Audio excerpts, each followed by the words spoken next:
Hello friends, আজ আমি আবার এসে গেছি আমার live Tux with Mimi channel নিয়ে। বেশ কিছুদিন পরে আবার এরকমই একটা কন্টেন্ট মনে পড়লো। খুব এথিক্যাল কন্টেন্ট এবং বাস্তবে আমাদের লাইফের সাথে খুব রেলিভেন্ট। সেটা হলো সময়।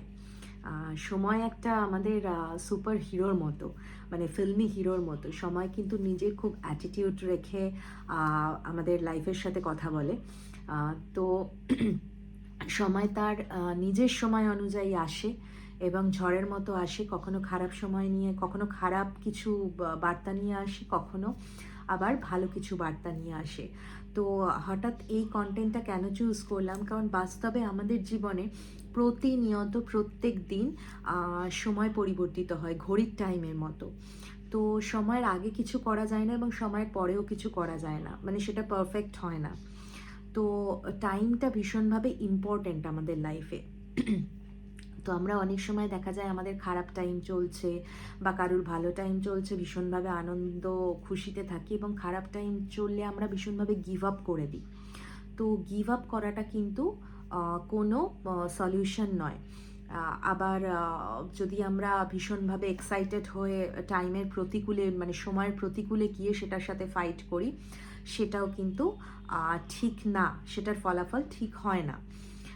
ঠিক যেমন মহাভারতের যুদ্ধে আমরা ভগবদ গীতায় পড়েছি, মহাভারতের যুদ্ধে আমরা দেখেছি অনেকে, ইনফ্যাক্ট, যে টিভিতে বা বিভিন্ন জায়গায় বা বই পড়ে, যে যখন অর্জুন কর্ণের সাথে যুদ্ধের দিন, এরকম অনেকগুলো পর্বেতেই, অনেকগুলো অধ্যায়তেই বলা হয়েছে, অনেকগুলো উদাহরণই আছে, বাট আমি কর্ণ আর অর্জুনের উদাহরণটা এই কারণেই দিচ্ছি বিকজ ওটা খুব ইম্পর্ট্যান্ট একটা এপিসোড ছিল। ওটাই মেন, মানে ওটাই মেন ছিল, যেখানে মহাভারতের ফলাফল খুব বেশিভাবে ডিপেন্ডেন্ট ছিল। তো যেহেতু কর্ণের কাছে মৃত্যুঞ্জয় কবচ ছিল এবং কর্ণের কাছে সূর্যের শক্তি ছিল, অগ্নিবাণ ছিল, ইন্দ্রাগ্নিবাণ ছিল।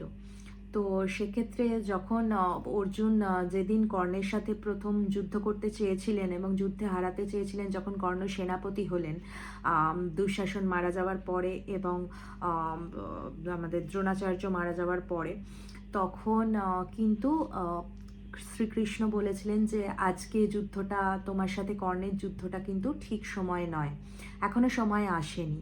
তো সময় যখন আসবে সেই দিন তুমি কর্ণের সাথে যুদ্ধ করবে। এখন কর্ণের দৃষ্টিকে অন্যদিকে ঘোরাতে হবে। তো এটা শ্রীকৃষ্ণ মানে দূরদৃষ্টি, মানে শ্রীকৃষ্ণ দূর দেখতে পেতেন। শ্রীকৃষ্ণ তো ভবিষ্যৎ পুরোটাই জানতেন এবং নির্ধারণও তারই ছিল অবভিয়াসলি। তো তাই শ্রীকৃষ্ণ এই সাজেশন দিয়েছিলেন।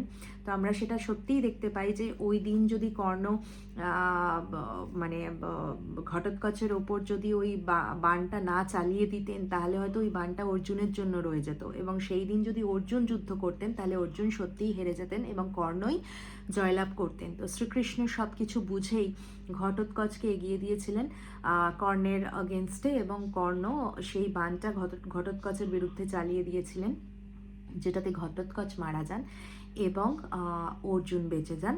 এবং পরের দিন অর্জুন কর্ণের সাথে মুখোমুখি যুদ্ধ করেন এবং জিতে যান। তো ঠিক সেরকমই আমাদের সময়টা খুব ইম্পর্টেন্ট। সময়ের আগে বা সময়ের সাথে ফাইট করে কোনো আমাদের সুরাহা হবে না, সলিউশন হবে না। সময়ের সাথে ফ্লোতে আমাদের এগিয়ে যেতে হবে এবং গিভ আপ না করে আমাদের প্রতিনিয়ত পরিশ্রম করে যেতে হবে, এবং যে সময়টা আমাদের প্রবলেম ক্রিয়েট করছে সেই প্রবলেমটার ওপর ফোকাস না করে আমাদের সেই বিষয়টার ওপর ফোকাস করতে হবে এবং সেই বিষয়টার ওপর অধ্যবসায় করতে হবে, মানে প্রতিনিয়ত সেই বিষয়টার ওপর ফোকাস করে পরিশ্রম করতে হবে ডেডিকেটেডলি। তো তবেই আমরা সেখানে জয়লাভ করতে পারবো, এবং কোনো এক্সপেকটেশনস রাখবো না কি আজ আমি মানে সেই ফলাফলটা আজকে পেলাম না, কালকে পাবো না, পরশু পাবো। সময়ের যখন নিজের সময় আসবে তখন সে ঠিক আমাকে ফলাফল দিয়ে দেবে। তো আজকে আমার এটুকুই বলার, যে সময়ের সাথে প্রতিনিয়ত আমরা এগিয়ে যাই এবং সেটা অনেস্টলি পরিশ্রম করে এগিয়ে যাই, গিভ আপ না করে। তো আমরা ঠিক একটা সময় জিততে পারবো। তো সময় একটা সুপার হিরোর মতো, নিজের অ্যাটিটিউডে আসে, নিজের অ্যাটিটিউডে যায়। তো আজকে আমার ভিডিওটি এইটুকুই। যদি ভালো লেগে থাকে তাহলে প্লিজ ওয়াচ করবেন, সাবস্ক্রাইব করবেন, লাইক করবেন। লাস্টে আমি শেষ করবো আমার এপিসোড। ওম নমঃ ভগবতে বাসুদেবায় নমঃ। টাটা।